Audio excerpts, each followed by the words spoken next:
के इर्द गिर्द घूमते रहने से जब देवी पार्वती का कोई भी गृह कार्य पूर्ण नहीं होता तो वे अपने पुत्र को स्वामी के पास लाकर बिठा देती हैं। इधर ध्यान में लीन महादेव के शीश का चंद्र पार्वती नंदन को आकर्षित करता है और वो उसके साथ क्रीड़ा करने लगते हैं। अब आगे। अरे वाह, जल में तो इसका प्रतिबिंब और भी सुंदर लग रहा है। इससे प्रकाशित ये मत्स्य बहुत मनमोहक प्रतीत होती है। इसे जल में डालकर तो और भी स्पष्ट दिखाई देगी ये, और भी सुंदर दृश्य उत्पन्न होगा। बहुत आनंद आएगा।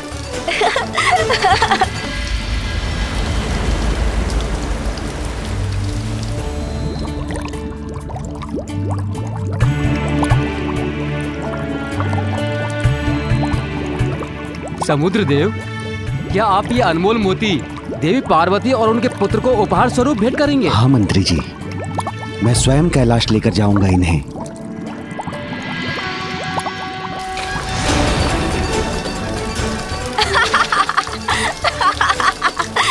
ये गया।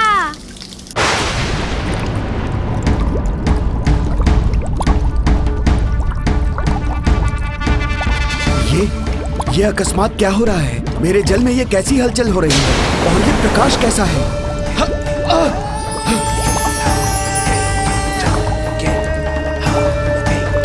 चंद्र, वो यहाँ मेरे जल में क्यों है?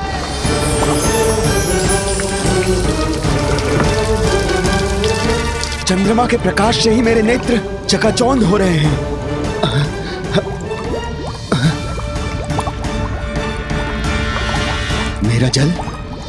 मेरा जल अशांत हो उठा है उनके आगमन से।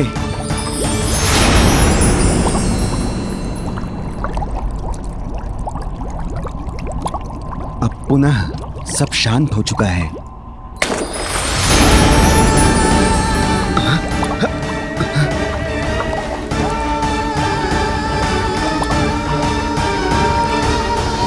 ये चंद्र क्या करने का प्रयास कर रहे हैं? कैसी क्रीड़ा है ये उनकी? मेरा जल अधीर होकर पुनः शांत हो जाता है। क्या कारण हो सकता है इसका?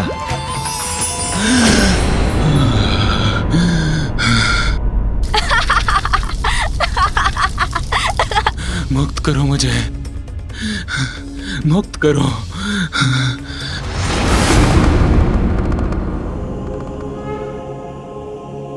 प्रभु,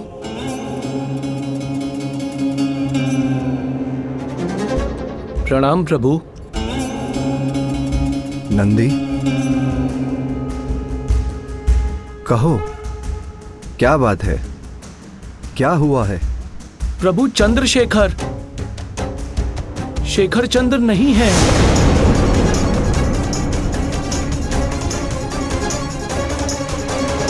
मैंने वरदान दिया था चंद्र को कि वो सदा मेरे शीश पर स्थित रहेंगे। फिर वो मेरे शीश से कहाँ चले गए? कौन हटा सकता है उन्हें वहां से? क्या हुआ ब्रह्मदेव, आप इतने शांत क्यों हो गए? मैं प्रत्यक्ष खड़ा हूं आपके समक्ष और पूछ रहा हूं आपसे, क्या यह सत्य है? क्या कैलाश पर महादेव और देवी पार्वती के पुत्र का जन्म हुआ है? इस असुर में इतना साहस कहां से आ गया कि ब्रह्मलोक में आकर ब्रह्मदेव से ही इतनी दुष्टता से बात कर रहा है?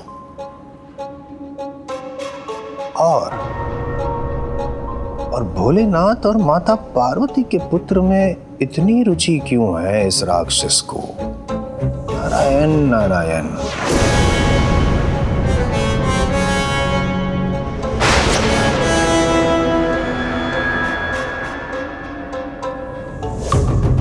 किंतु ये कैसे संभव है?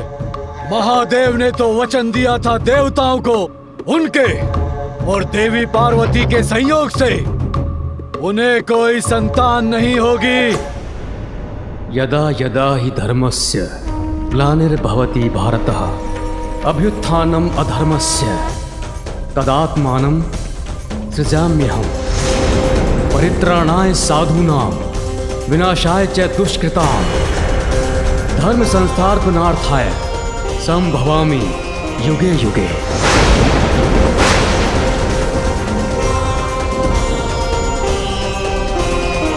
संसार में जब भी धर्म का ह्रास होगा, जब भी बुराई की शक्तियां अपना वर्चस्व स्थापित करेंगी, जब भी तुम जैसे दुष्ट के अस्तित्व का प्रभाव होगा, तो तुम्हारे जैसे दुष्टों का अंत करने के लिए तुम्हारे काल का रूप लेकर, शुद्धता का बल बनकर, असाधारण रूप धारण कर दिव्यता का आगमन भी अवश्य होगा।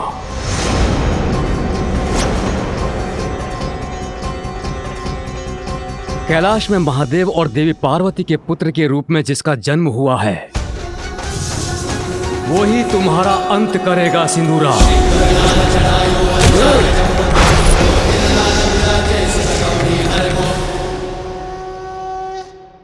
ब्रह्मदेव, मुझे भयभीत करने का प्रयास कर रहे हैं आप। एक बालक अंत करेगा मेरा? कदापि नहीं। क्या आपको स्मरण नहीं है कि मैं अपराजेय हूं? आप विष्णु या स्वयं महादेव भी मुझे पराजित नहीं कर सकते। ये तुम्हारा दुर्भाग्य है कि मुझसे प्राप्त वरदान की शक्तियों का अनुचित प्रयोग करके तुम एक पापी दुष्ट असुर बन गए सिंदूरा। किंतु पापी कभी अजेय नहीं होते। ये ज्ञात होते हुए भी तुम अपने कुकृत्यों में लिप्त हो।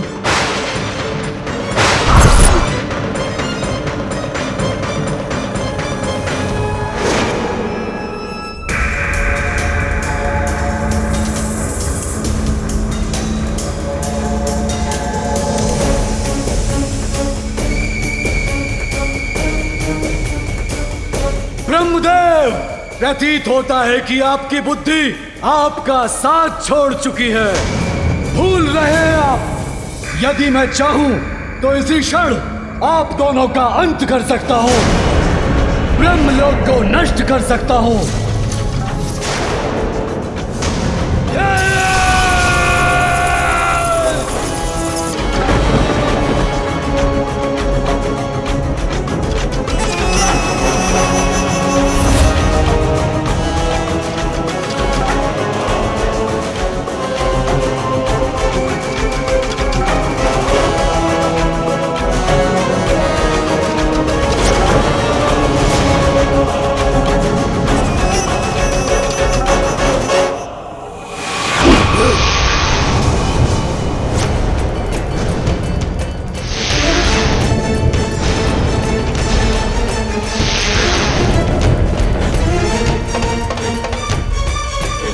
बस सिंदूरा, बहुत हुई तुम्हारी धृष्टता। सृष्टि के रचयिता ब्रह्मदेव का अपमान करने का दुस्साहस कैसे किया तुमने? देवी,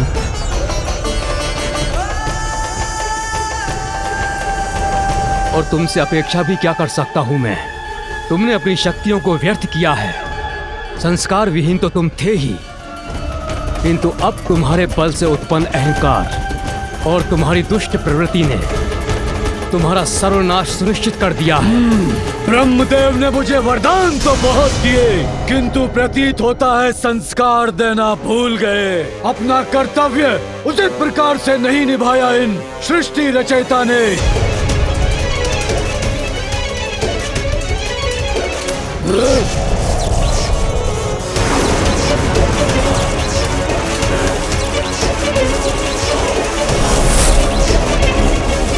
बहुत हुआ ये प्रलाप।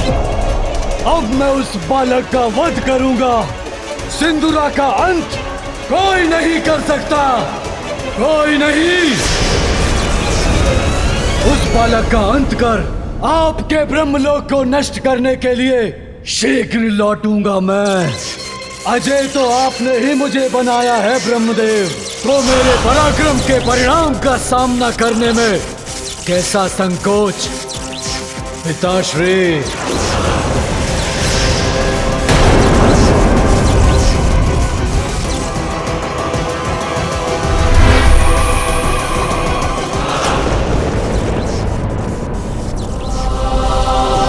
ये मेरी सबसे बड़ी भूल का प्रत्यक्ष रूप है। ब्रह्मदेव, क्या सुना मैंने अपने कानों से? नारायण नारायण, उस दुष्ट राक्षस ने भी आपको पिता कहकर संबोधित किया? आप ही उस दुष्ट दानव के पिता हैं? नारायण नारायण। मैं आपके सभी प्रश्नों का अवश्य उत्तर दूंगा देवर्षि, किंतु इसके पूर्व मुझे उसकी उपस्थिति से दूषित हुए ब्रह्मलोक को पुनः पवित्र कर लेने दीजिए।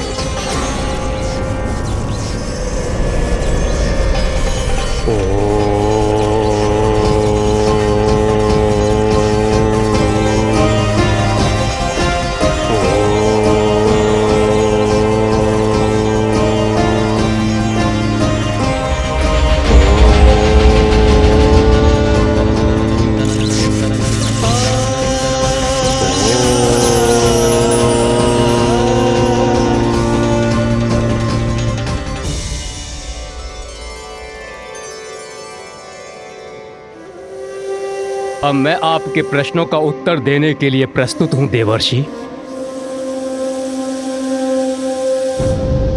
प्रभु, भला ये कौन कर सकता है? किसमें इतना साहस कि आपके शीश से चंद्र ले जाए? इतनी उद्दंडता?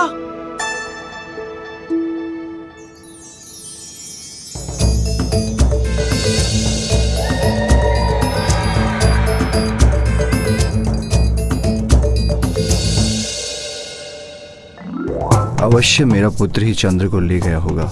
कौतूहलवश उसने मेरे शीश से चंद्र को ले लिया होगा, किंतु यदि मैं अपने गणों को यह बात बता दूंगा तो भयवश वो कदाचित बालक से चंद्र को लौटा कर लाने के लिए तैयार ही नहीं होंगे।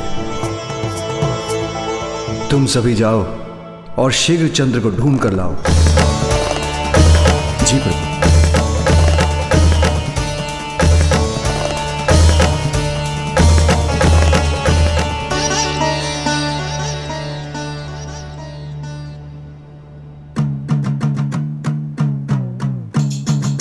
माँ तो तंदलमा तई भी दिखाई नहीं दे रहे।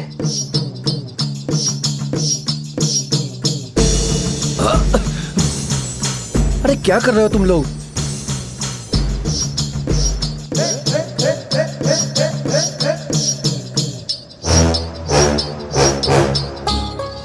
और ये तुम लोग ऊपर क्या देख रहे हो?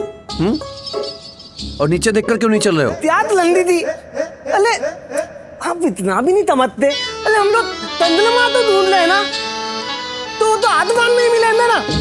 ये नीचे ढूंढो भाई, ढूंढो। इसको समझाना और इन गणों को समझाना असंभव है। मैं आके ढूंढता हूं।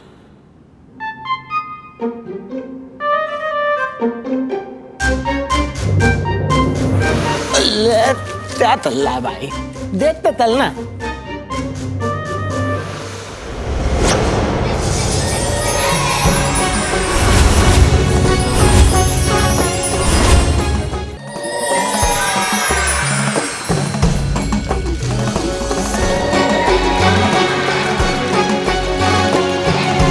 चंद्र यहाँ इस बालक के पास है। ये तो उनके साथ क्रीड़ा कर रहा है। मलदार चंद्रमा तो बालक के हाथ में देती लंदी थी, देती है। अब महादेव के पुत्र से चंद्र को कैसे मुक्त कराएंगे हम? कैसे लौटा कर ले जाएंगे उन्हें? इससे और रेखा खींचता हूँ।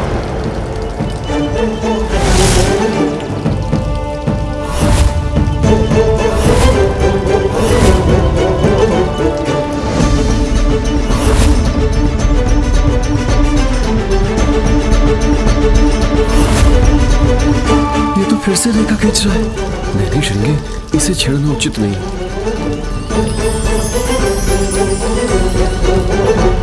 पुनः कठिनाई उत्पन्न हो गई। इसका क्या समाधान है?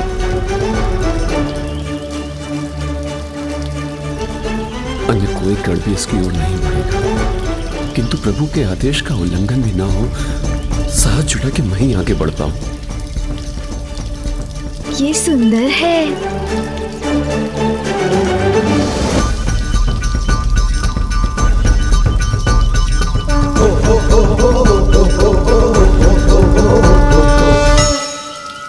ये परछाई किसकी है?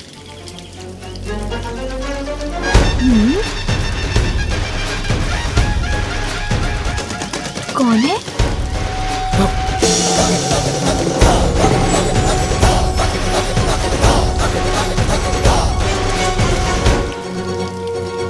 बालक, ये चंद्र है।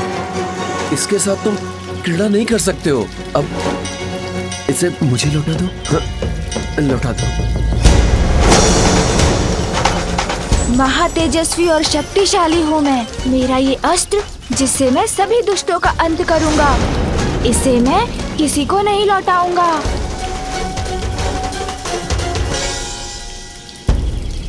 चलो बिल तलो। अरे तलो, अरे तुतला हम रसोई घर में नहीं है, अभी हम बालक के समक्ष हैं। बालक ते तमत्ते तिले तो तेरा हूँ। चलो चलो छित्तो आते। ओ चलो, पर कैसे?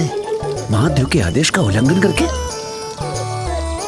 बहुत आनंद आ रहा है।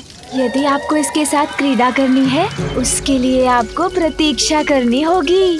अभी तो इससे मैं क्रीड़ा कर रहा हूँ।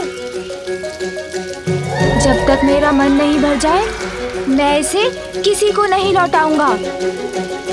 देखिए ना, मैं अभी आपको कुछ दिखाता हूँ।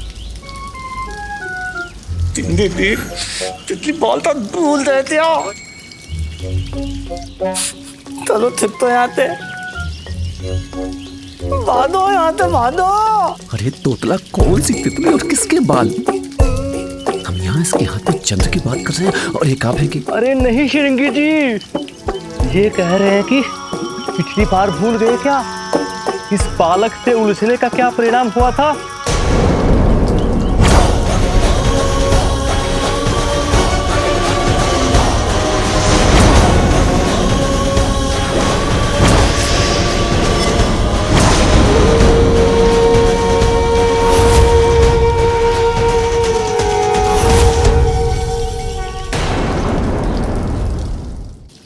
दिखाता हूँ, इसे मैं आकाश में कितने ऊपर तक फेंक सकता हूँ।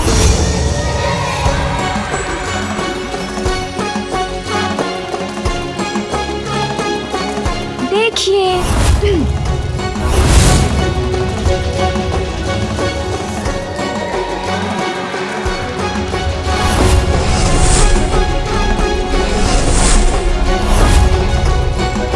देखा देखा, आप लोगों को अच्छा लगा ना? भागो।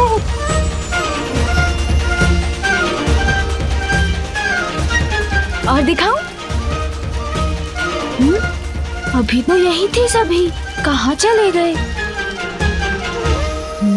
किंतु ये तो है मेरे पास। प्रभु, वो बालक आपके पुत्र चंद्र को नहीं लौटा रहे हैं। हमने उनसे चंद्र को लौटाने के लिए कहा तो उन्होंने उत्तर दिया कि वो चंद्र के साथ क्रीड़ा कर रहे हैं। जिन साक्षात चंद्रदेव को वरदान देकर मैंने उनके प्रतीक को चंद्र रूप में अपने शीश पर धारण किया है, जिनके अस्थिर होने से सृष्टि का संतुलन बिगड़ सकता है, एक बालक उनके साथ क्रीड़ा करे, क्या ये उचित है? नंदी, तुम जाओ और शीघ्र चंद्र को लौटा कर लाओ। उन्हें उनके उचित स्थान पर स्थापित करो। जी प्रभु।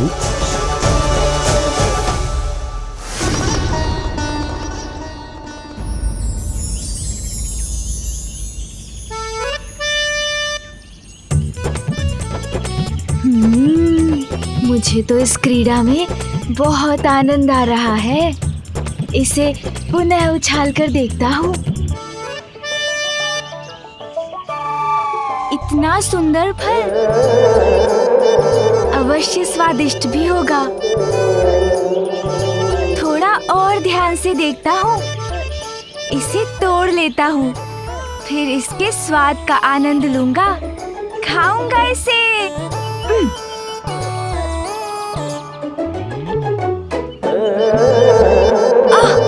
ऊंचाई पर लटका है, मेरी पकड़ में ही नहीं आ रहा। ऐसे तो नहीं तोड़ सकूंगा, कोई युक्ति लगानी होगी।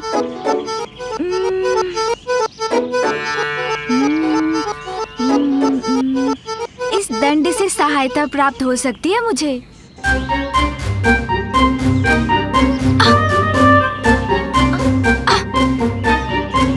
पहुंच तो रहा हूँ, किंतु लक्ष्य नहीं साध पा रहा हूँ। कुछ और करना होगा।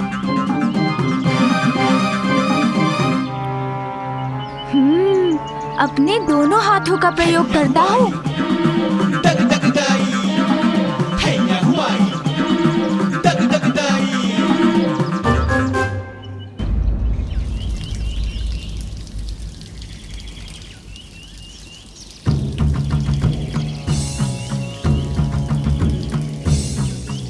बालक को यहीं कहीं होना चाहिए।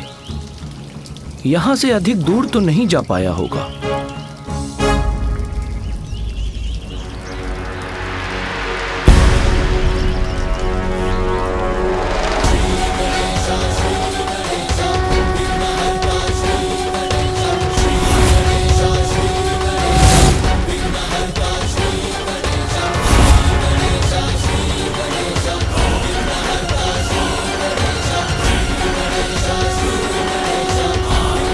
पिछली बार इन्होंने दंड उठाया था तो हमारी बुरी दशा कर दी थी। इस बार न जाने क्या कर बैठे। अब मैं प्रभु की आज्ञा का पालन कैसे करूं? इनसे चंद्रमा कैसे प्राप्त करूं?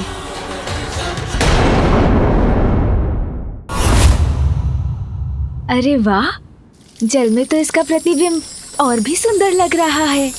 इससे प्रकाशित ये मत्स्य बहुत मनमोहक प्रतीत होती है।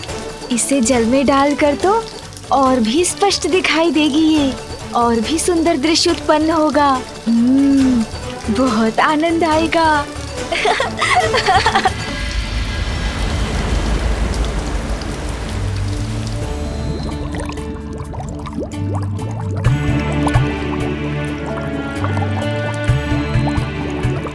समुद्र देव, क्या आप ये अनमोल मोती देवी पार्वती और उनके पुत्र को उपहार स्वरूप भेंट करेंगे? हाँ मंत्री जी, मैं स्वयं कैलाश लेकर जाऊंगा इन्हें।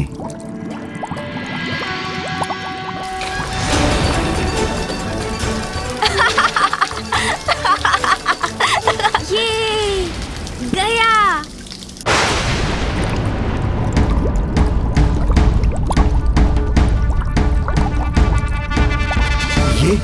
ये अकस्मात क्या हो रहा है? मेरे जल में ये कैसी हलचल हो रही है? और ये प्रकाश कैसा है?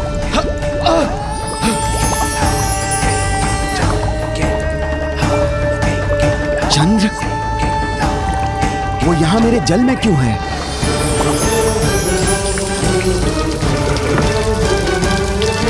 चंद्रमा के प्रकाश से ही मेरे नेत्र चकाचौंध हो रहे हैं।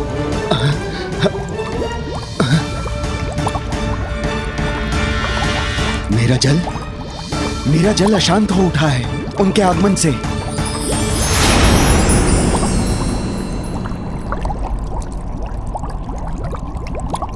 अब पुनः सब शांत हो चुका है।